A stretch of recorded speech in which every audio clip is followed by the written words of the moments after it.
I'm driving Palmer Luckey's personal warship, and we're all about to die. Sorry, guys! So this is a Mark V special operations craft that I purchased from the Navy. Are you sure I'm not gonna flip the boat? Yep, you're gonna be fine. It's the fastest boat that the Navy ever built. It was designed specifically for Navy SEAL insertion and extraction missions. It runs really fast, and it's a lot of fun. While this boat may be part of the old Navy, Luckey is trying to bring Silicon Valley speed and innovation back to the Pentagon. Well, some of the United States technology is very bad. It's also extremely expensive and not necessarily adapted to the types of conflicts we're going to see in the future. The United States has a lot of investment in legacy weapon systems that are not necessarily having China quaking in their boots. He's betting his new age defense company can take a slice of the Pentagon's $850 billion budget and reinvent how they do business from the outside in. That is, if they can beat the incumbents and convince the top brass that a billionaire founder sporting Hawaiian shirts is just as serious about rebooting America's arsenal as they are. You're not the typical Silicon Valley founder wearing a black turtleneck, nor are you walking around and talking like a buttoned-up defense contractor CEO. Like, how does that play? I am a little bit of a caricature, but it's because I just haven't changed. It was really easy when we started Anduril to say, conflict is over. We're living at the end of history. This idea of putting our best brains towards things that can kill people is a waste of talent and a waste of money and unethical. And that's not what anyone's saying anymore. The war in Ukraine and China's rapid militarization have renewed fears that the U.S. defense industry isn't modernizing fast enough. That's brought a controversial handshake between tech and defense back out in the open.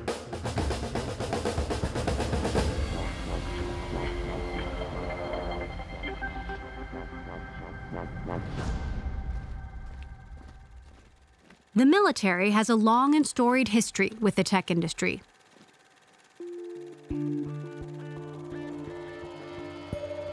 Post-World War II, billions in defense funding transformed California into aerospace and technology boomtowns. The first company to manufacture microchips that guided missiles, satellites, and helped Silicon Valley get its name was funded by the Pentagon. Founders of that very company pioneered modern-day venture capital and helped cultivate a vibrant tech industry. Today, there's a new generation trying to bring back America's past, proven by Palmer Luckey's collection of unusual vehicles. You sure it still works? It should, it should.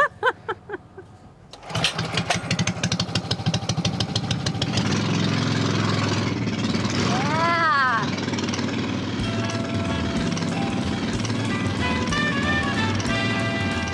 So this is a 1967 Disneyland Autopia, designed by Bob Gurr and Walt Disney. As far as I know, mine is the only complete Autopia that is outside of the parks. Mine has the original mechanicals, original gearboxes, original wheels, the whole deal. When I got it though, uh-oh.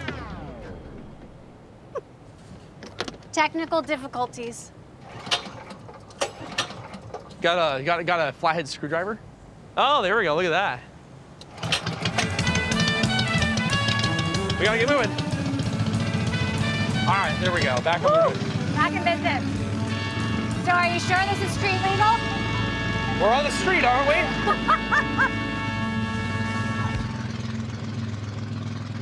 we? You grew up in Long Beach, right? Not too far from here. That's right, close to the port. And it was a place with a lot of car culture, a lot of aerospace culture, a lot of defense activity. I grew up watching the Marine Corps practice right offshore in their helicopters, watching Navy ships do exercises, and you know, it gets in your brain and it doesn't leave.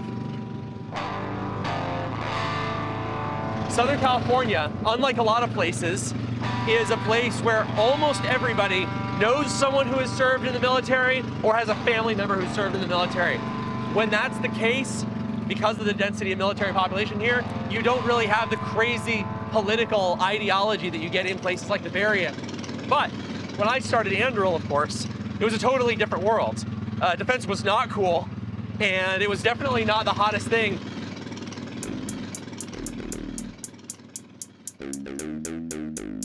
Before launching Anduril, Luckey worked on virtual reality headsets in his parents' garage.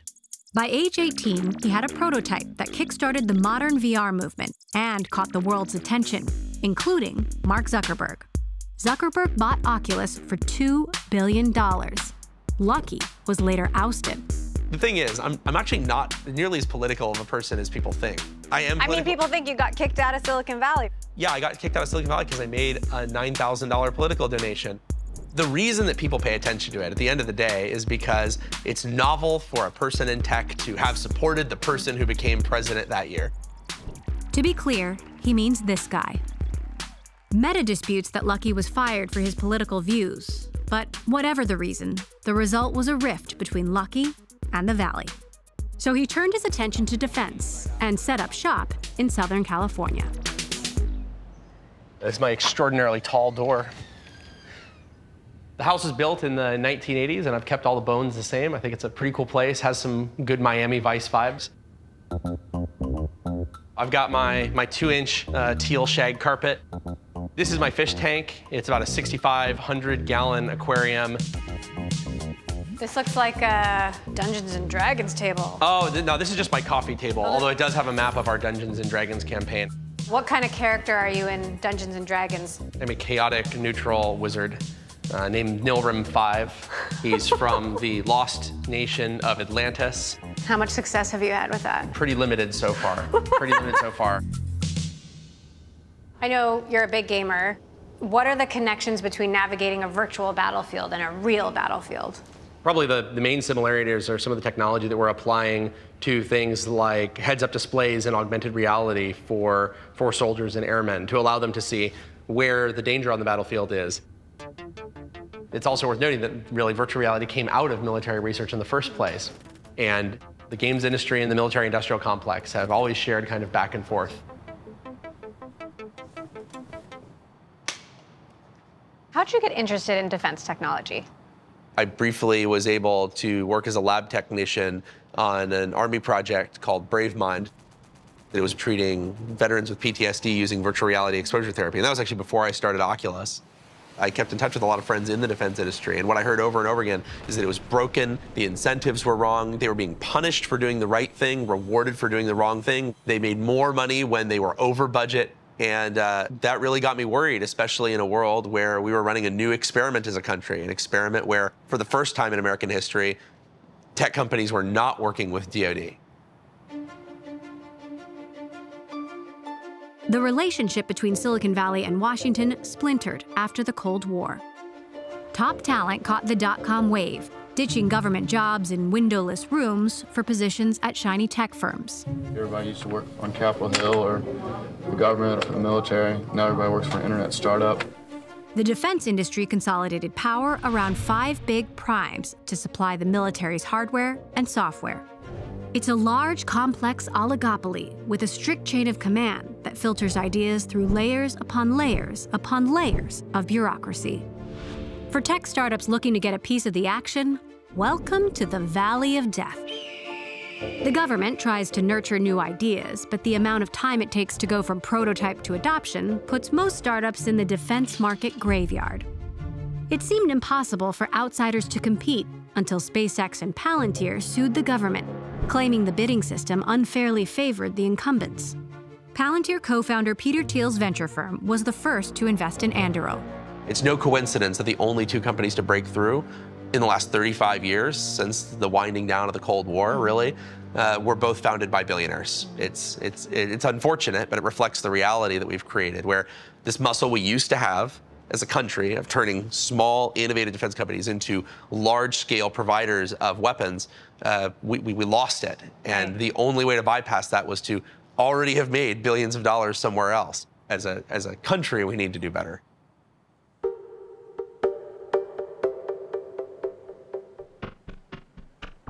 So this is the old LA Times printing plant. It was the old LA Times printing press. I started Oculus in Orange County, and it was a place where I could hire people from all over the country When I moved up to the Bay Area, it actually became a lot harder to hire people who weren't already in the Bay Area. But this is a place where you can build great companies that draw from all of America, not just from that one tight little isolated bubble. Well, I was actually wondering, is it hard to poach people from sort of big tech companies? Oh, no. The way that you poach people from big tech companies is to tell them that their career is meaningless and that they're wasting their lives on something that doesn't matter. A decent chunk of people, when you can kind of shock them out of the matrix, be like, what are you doing with your life? There's big problems in the world and you're not part of solving them. That's been behind a lot of the people who leave big tech companies, come to work at Anduril. Anduril has been clear from the get-go. To come here is to build weapons and surveillance systems. They started with this tall autonomous security tower that sits on borders in the US and abroad, launched in the early days of the Trump presidency. They've expanded their arsenal to autonomous submarines, counter drones, and other robots that are cheaper to build with menacing names. This is a half-scale model of Fury, which is an autonomous fighter jet that we're building.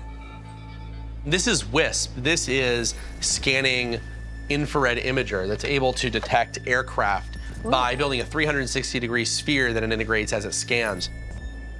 And this is an electronic warfare system. It can jam and hack and make sure that you're able to talk and the other guy isn't in a whole bunch of really powerful ways.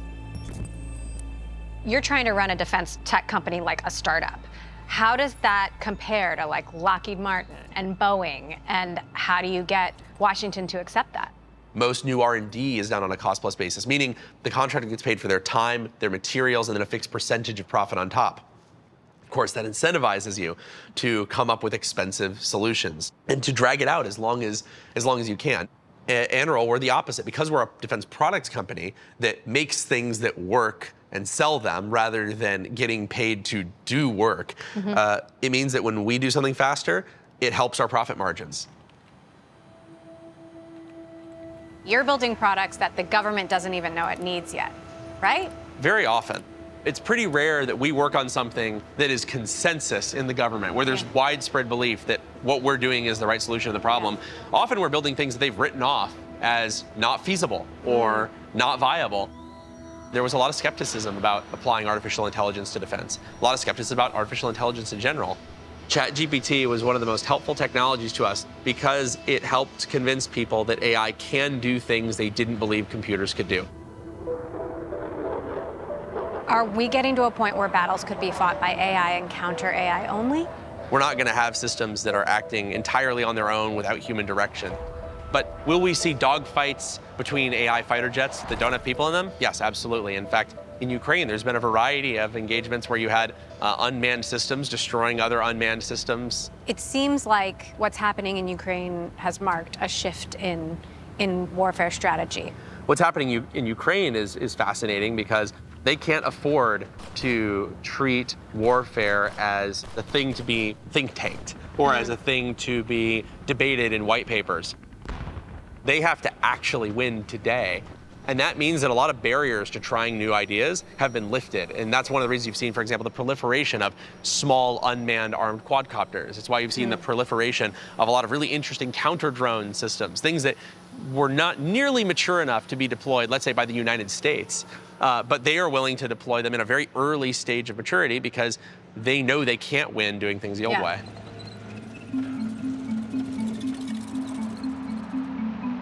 The old way meant having the biggest, most expensive weapon on the battlefield. Now it's about having a swarm of commercial technology available quickly and cheaply. To that end, the Pentagon recently announced the Replicator program to fast-track thousands of low-cost autonomous drones. Startups and venture capitalists who historically shunned military work declared it's time to build to get in on the action. The old school way of working through 5, 6 large primes and developing technology just doesn't work. You have to work with the private sector to bring new technologies in. Big tech firms have had more long-term success, offering hardware, AI, and cloud services in exchange for billion-dollar deals.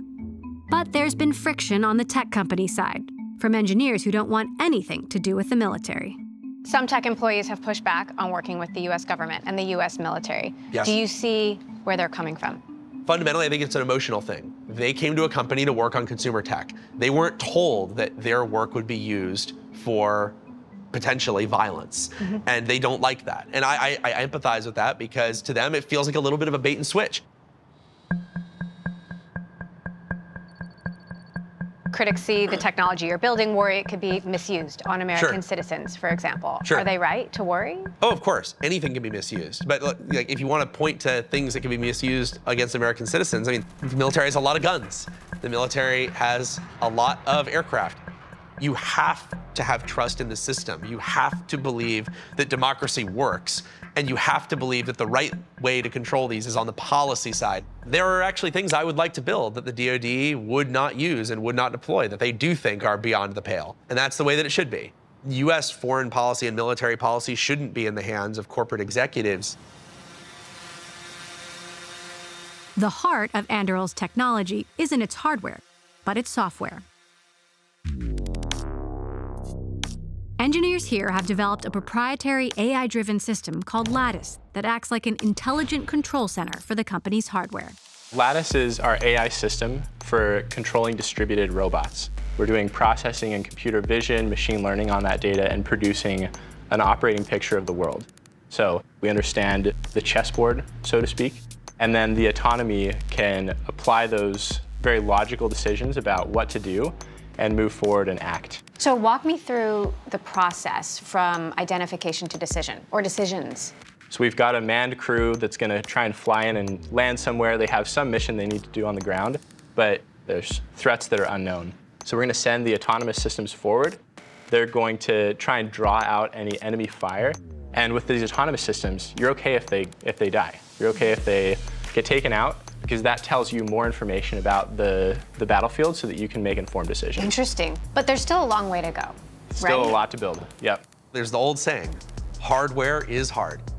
The United States used to be able to build things that would fly twice as fast as our adversaries, and we'd be twice as fast for a decade. Those days are gone. Hardware advantages like that are going to be quickly copied by our adversaries. So a lot of the most durable advantages we build, for example, using software to make decisions twice as fast or 10 times as fast, is a capability that I don't think our adversaries are close to copying. Lattice is just one example of the military's increasing use of AI. The Pentagon has been developing Project Maven, an AI system that analyzes images from military drones and helps suggest targets. Google initially won this contract in 2018, but backed out after thousands of workers protested the deal.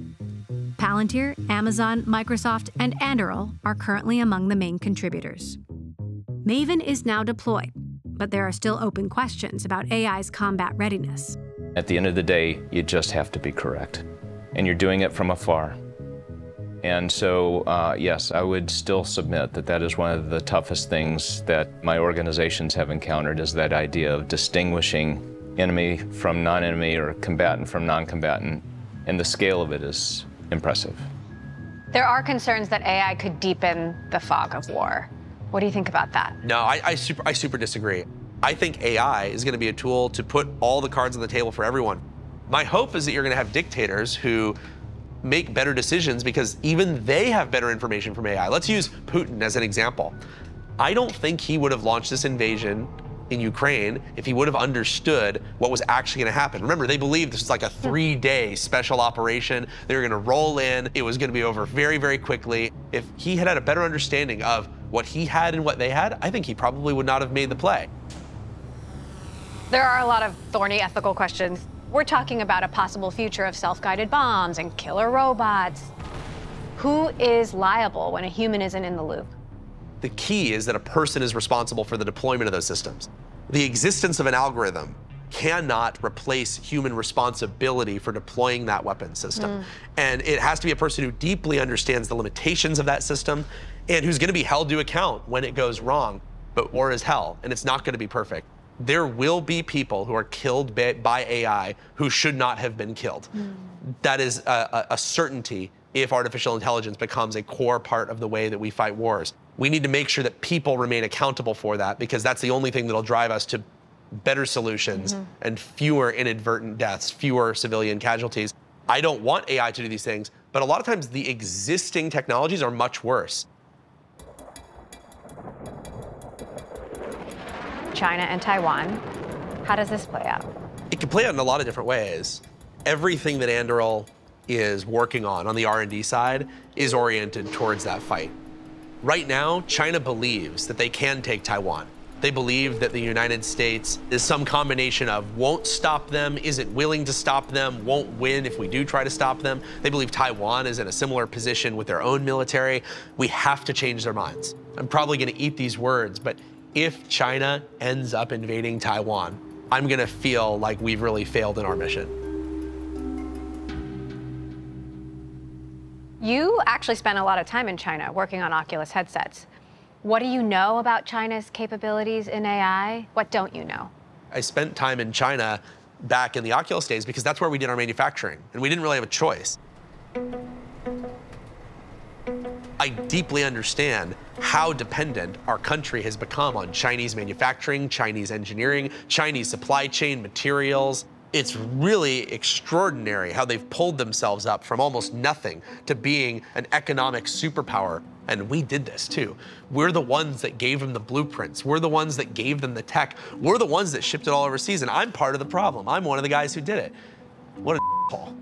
Do you worry that China is outpacing the US on technological innovation? Like, could the US military lose its edge to China? Well, depending on who you ask, China has between 50 times and 300 times the military shipbuilding capacity of the United States.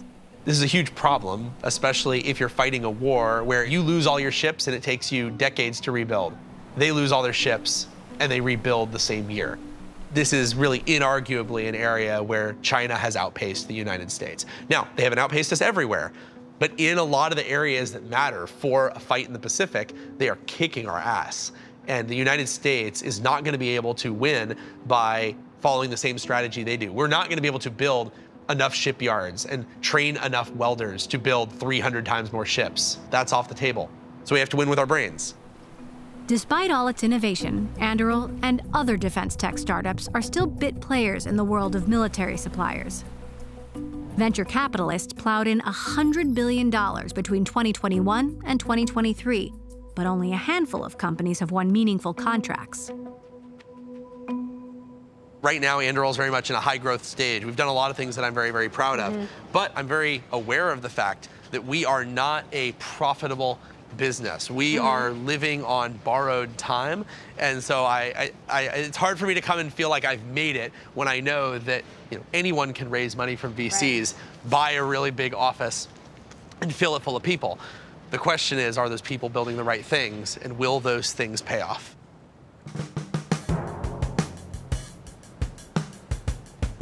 It's not your average Newport Beach boat. No, it's not. Is it? Most of my neighbors like it, and a handful hate it, but that's good enough. We've got a mock M2 heavy-barreled 50 BMG machine gun. I have real ones that I can throw on, but I keep the fake ones on most of the time. One of the other cool features of the boat is these shock-mounted seats. You'll notice they bounce up and down. So we're gonna go below deck into the navigator's room. This is also where we run all of our communications gear, processing gear, computer gear, radio gear. You've got all of your rifle racks here so that you can rack them up. So these are twin MTU engines. The boat's got a little over 5,000 horsepower. This whole thing's basically a big giant jet ski.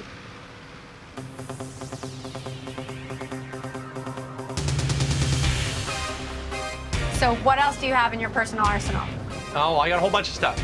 Got a UH-60 Blackhawk, 1985 ex-Marine Corps Humvee. How many helicopters? I used to have 7, but I only have 6 now.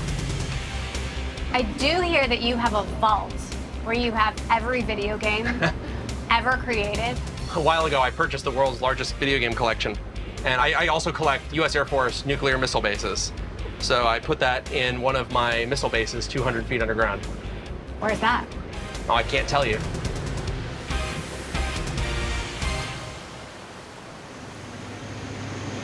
All right. We're gonna do some turns. Everybody hold on.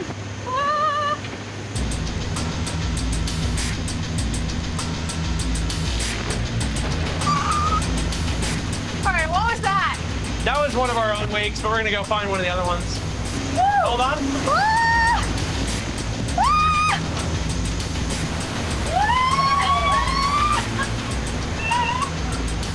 You want to try steering? I'm good. All right, we'll bring us down to 0.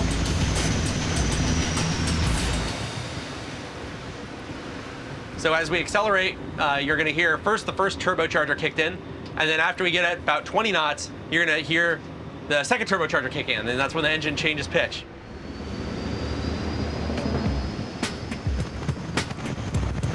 I'm going to try a starboard turn. You're going to move your stick over to the right, and then watch your positions here. I'm turning a warship. When I say center, center, center now. There you go. We're going fast. Like, the beach is approaching. All right, we're gonna do a little bit of a fast stop. You're gonna pull on the throttle. Just pull, keep going, give it. There we go.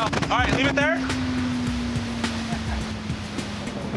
There you go. Oh my God. So am I hired? No. You started Anduril in 2017, and you've lived through Silicon Valley in the era of ZERP and easy money. Sure. What do you think about the frenzy? The zero interest rate phenomenon. Yeah, there's a lot of companies that shouldn't have existed. They never should have been funded. All that money went to paying people to do things that were a waste of time. I know lots of young founders who were working on crypto art nonsense and a 5th delivery app or a 10th delivery app, and now that money has become harder to come by, you know what they're working on? They're working on energy. They're working on national security. They're working on transportation. And I think that I see people working on real problems because the market forced them to. And that's a good thing in my opinion. So it's time to build? It's time to build.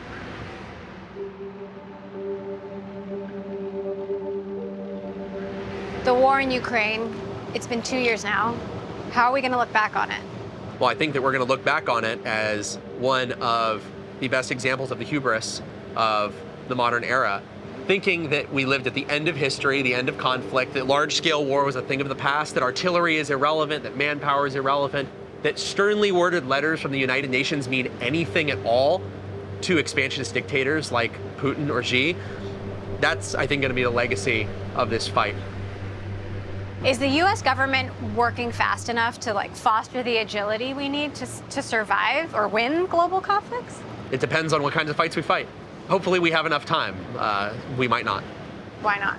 Well, let's say that China starts making moves on Taiwan and moves on other countries in the next 24 months.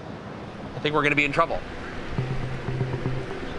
I think in 36 months, 48 months, we're actually still kind of in trouble. If it takes long enough, I think that the United States military has recognized the problem. But like you're steering this boat, when you turned, how long did it take for the boat to respond? A while. It was a bit of a lag time. The US military is the same way. It's a large machine. It takes a long time to move, even once you've applied the control, even once you've applied the input. I think that's the phase we're in. The government has realized the problem. They've applied the input. We're waiting for the system to adjust.